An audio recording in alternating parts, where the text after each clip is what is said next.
Did you put your hands on me?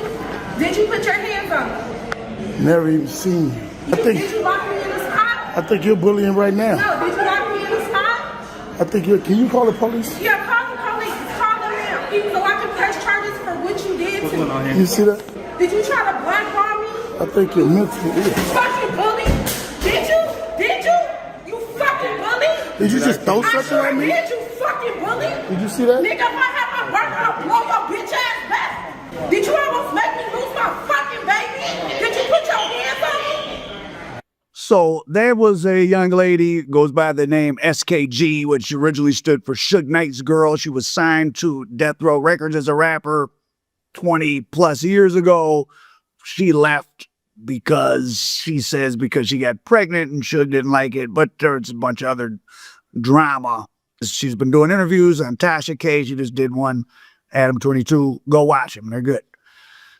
But what can we learn from this Big U indictment? Because I'm always looking for teaching moments.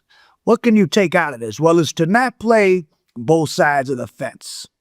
Meaning what? Meaning either you're in the underworld, you're a criminal, you're a gang member, you're a tough guy, you don't obey the law, you don't go to the police, or you're regular.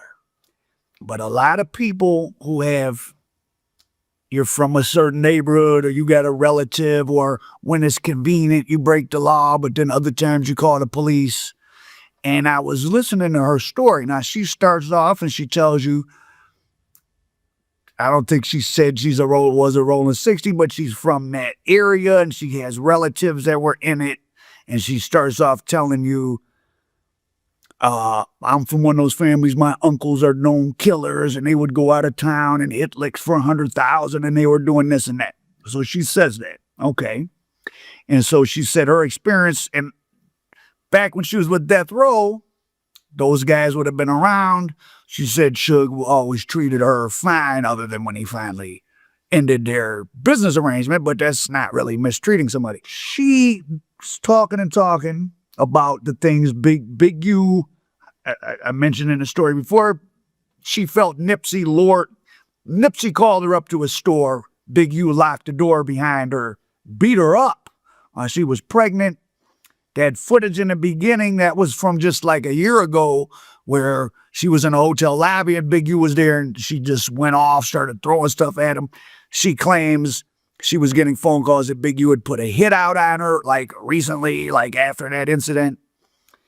And she had fallen out with Nipsey for a long time, of course, because if you feel someone called you to set you up to get beat up. But Nipsey always maintained to her he didn't know Big U was going to do that. And they ended up getting back cool. But whether you knew someone was going to jump me at your store or not, I'm holding you responsible. When that guy gets done beating me up, like you should be, hey, Al, I didn't know that was going to happen. We can go shoot him right now or whatever, or to the police or whatever it is you're going to do. But you need to be, it's kill or tell. You do something. Don't just accept being a victim. So she's someone that was starting different entities that would work, and to use her terms, with the white people to do fundraising. So she had this thing with Big U where she brought Big U in. So what led to her being beat up was she brought Big U into this thing where she had Albertsons, which is a big supermarket chain here, to give money. So she brings Big U in. Now, if you were in the mix of all of that, of you're from the role of that area, you're around Suge, you're in that, you would know how Big U was getting down. So why would you bring him in? Because Adam asked her in the end of the interview, did you know about the check-in stuff? Well, yeah, but not to the extent. Well, she knew who Big U was, so she brings him into the deal. He, as it seems like his personality, wants to take charge of it more so. He goes into a meeting that she's having with the corporate people at the radio station and, you know, embarrasses her. They have an argument that leads to her being beat up. When her and Nipsey reconcile not long before Nipsey was killed, and again, how do you reconcile with somebody who lets you get beat up pregnant? He she tells him, you better move from around the store. These people around here, they don't respect you. They're going to kill you. They're talking about robbing you to other Rollin 60s. And of course, that's what happened. And Adam 22 mentioned that he's been being sent videos. I guess he hasn't published them, but he's been being sent videos of Big U and Eric Holder together. Like during some fight or jumping on somebody. He was sort of briefly described it, but he received videos from people proving Eric Holder and Big U were around each other and, leading up to Nipsey's demise, which Eric with Big U, acts like he don't really, that he didn't have anything to do with Eric Holder. So that may come out too. If there's videos of them two together, the police are seeing them. I think that a lot of people are using the social media. They don't want to feel like they're snitching, but they feel people have done wrong stuff. I think the tables turned against Big U in the streets with the murder the kid was murdered. Whether Big U did it or not is up for debate, but it seems like everybody turned against him. They wanted him gone, like he went too far. Now, this young lady, SKG, who says her uncles were killers and all this from the Rollin 60s, well, she wasn't just whistling Dixie. A crime, her uncle's convicted of a crime worse than anything in a Big U indictment. By far. Like one of the most awful crimes. And I guess she said her uncles were that she's from their Rollin 60s community. I guess they would have been Rollin 60s. I'm not sure. Maybe, though.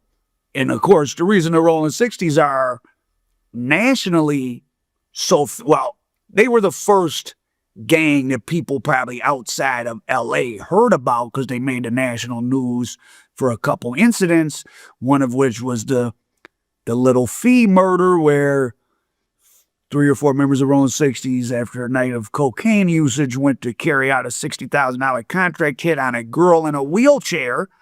She was put into a wheelchair. She was shot at a bar owned by some black gangster guy, and he didn't have insurance.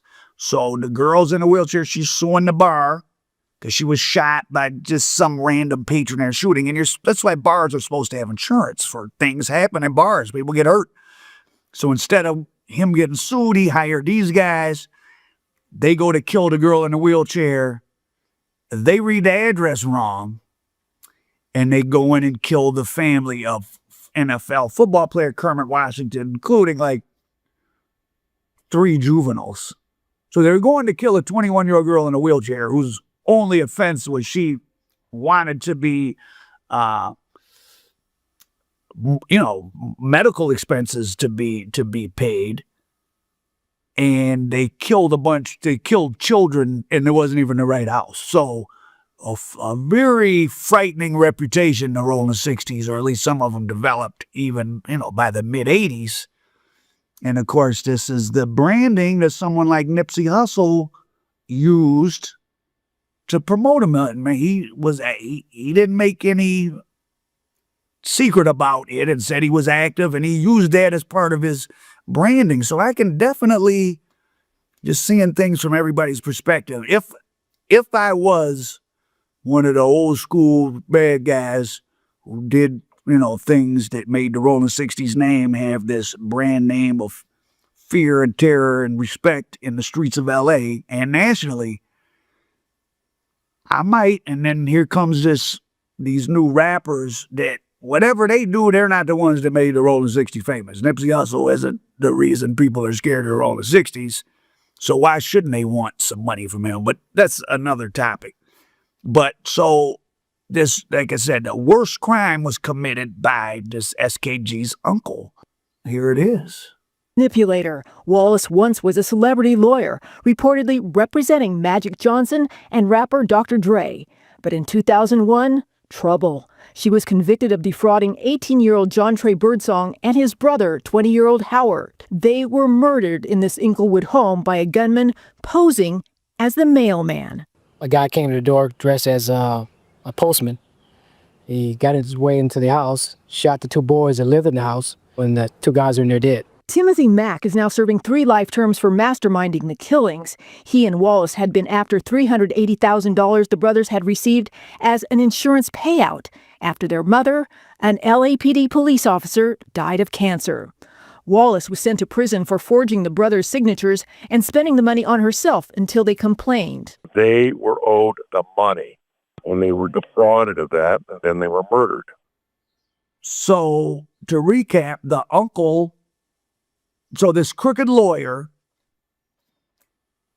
a LA police officer, black female police officer, died of brain cancer. She had 2 teenage sons. The lawyer that went to probate and handled the insurance payout and got the money for the sons stole it. Her and this uncle of SKG, they were just stealing the money. And one of them went, what's a lawyer? And she ain't there's a worse case in LA of this white lawyer that was stealing tens of millions from the families of like plane crash victims. But I keep meaning to do a story on that, but I forget. I'll do one on him. But so this lawyer, she's stealing the money from these kids, and they make a complaint to the police. And so SKG's uncle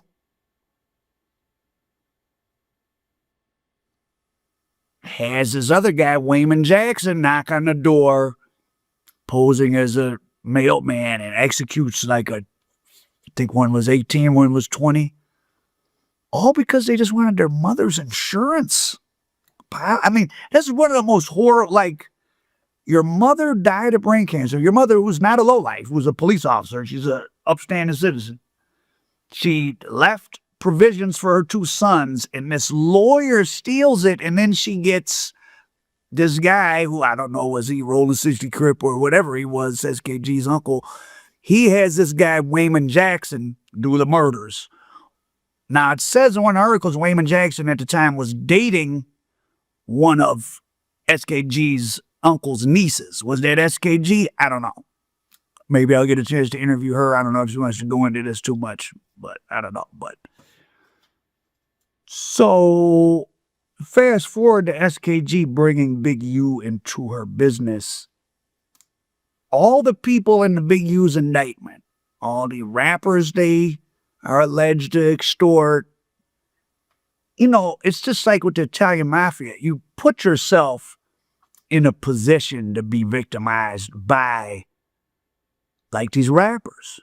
I mean, you could come to LA and just hire an off-duty police officer, but that would mess their image up. They're supposed to be street, but they're not necessarily. So they don't even know that the people they tapping in with are running a play out. So how street are you? So if you want to ride around and look tough with jewelry on and act like you the dope man from the 80s, well, you're going to get treated like that. They don't, you know, people that just conduct themselves normally sometimes get robbed and are victimized too, but much less so. Even the NBA players who getting tricked at the dice game. Why are you shooting dice in a hotel room with a washed up boxer? You can watch my Adrian Bronner Big U story about that. So they're putting themselves in that case. So SKG seems like a victim, you know, but what were you bringing Big U into your deals for? You had to know how he was getting down. You knew these guys were active gang members at the least. So you were getting some benefit out of it. Was it that, you know, you could walk into these meetings with someone who was intimidating and it helped, you know, because I was taken around to big meetings with bigger people, like at big agencies and stuff, by someone who, when he would come in, they acted like they saw a ghost. And they did what he said so and came to his house to meet with us. This was before pandemic. Pandemic sidetracked everything. So, but he's a helpful, nice guy and does real business. He's not a Big U. But why was she using Big U and stuff? And it just is a deeper question. I ain't trying to go after her because she's suffered a lot. Like, I mean, she's been putting a hex on her name in the street for the last 10 years. So hopefully her problems are done now that you is locked up. But you can't dabble with the evil people at all. When you try to use, oh, I'm going to just get these guys to intimidate this one, or oh, I'm going to have them beat this guy up, but I'm a law-abiding citizen. No. Soon as you know, if I were to lure somebody somewhere so that someone could, okay, he's leaving, you can take his chain. Well, now even the people that did that with me are going to think like, okay, well, Al's shady. He's a lowlife too. So if one day down the road my name comes across the desk of, well, let's get Al, no one's gonna say, nah, not him. He don't do nothing. Like, he's cool. He doesn't do anything inappropriate.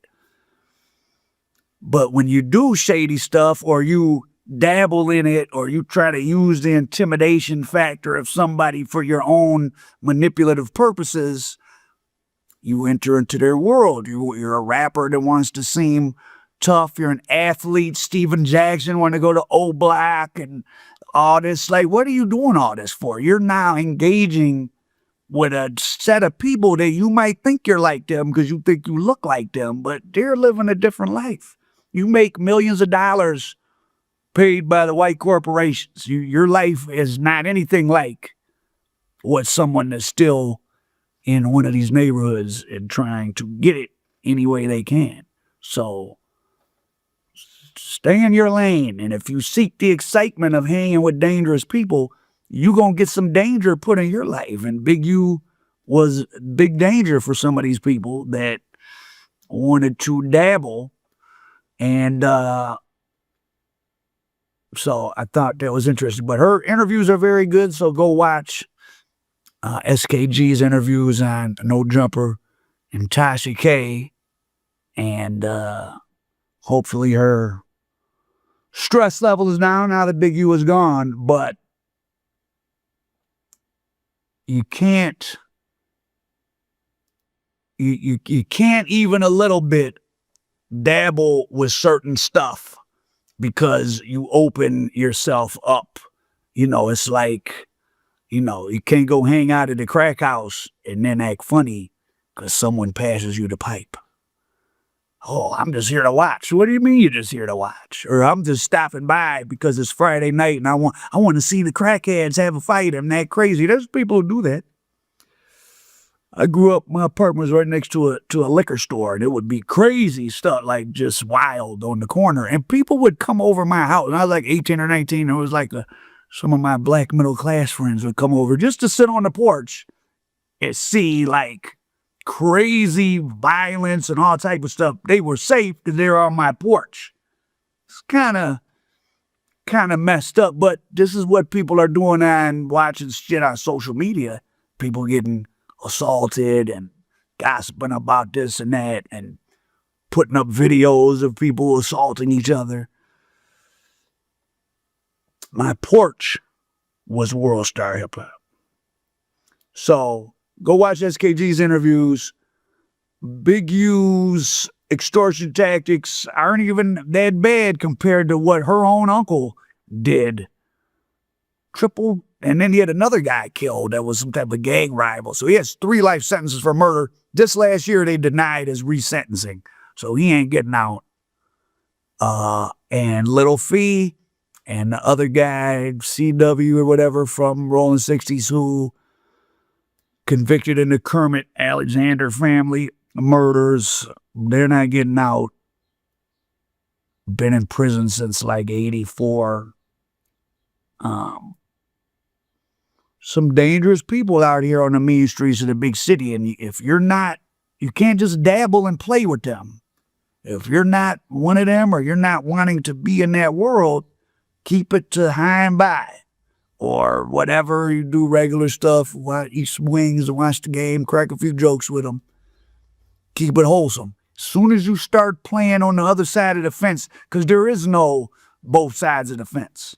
Nobody likes someone that plays both sides of anything. Pick a side. I'm a normal person. I don't break the law. I don't try to have nobody beat nobody up or intimidate anybody. But if you do that stuff even a little bit, now you subject yourself to someone like Big U making you a target. Or if you're even trying to present an image of like, oh, I can roam the streets and I can do what I want and I'm going to wear this here and there and nobody's going to stop me. Okay, well, you may have to deal with what comes with that. And then don't complain when they give you what you're looking for. So be careful of what you look for out here and be careful of who you play games with, because you people are not, tell you like somebody told me, you can't just order up people like a pizza. When you treat people like that, so even I see it all the time. A lot of out-of-town people, a lot of regular people in LA like to have their gang friend, or my cousin is in the such and such. And when they have a problem or when they want to seem a certain type of way, they go and pick up cousin such and such, or I'm going to call my cousins, and they name some ruthless neighborhood in LA or wherever. But are you interacting with them on a daily basis? Do you do normal stuff with them? Are they invited over for Thanksgiving or just when it's time to fight? So when you manipulate others, when you want to dip and dab with the likes of Big U or just street people in general, you might get put on the menu too. Al Prophet American.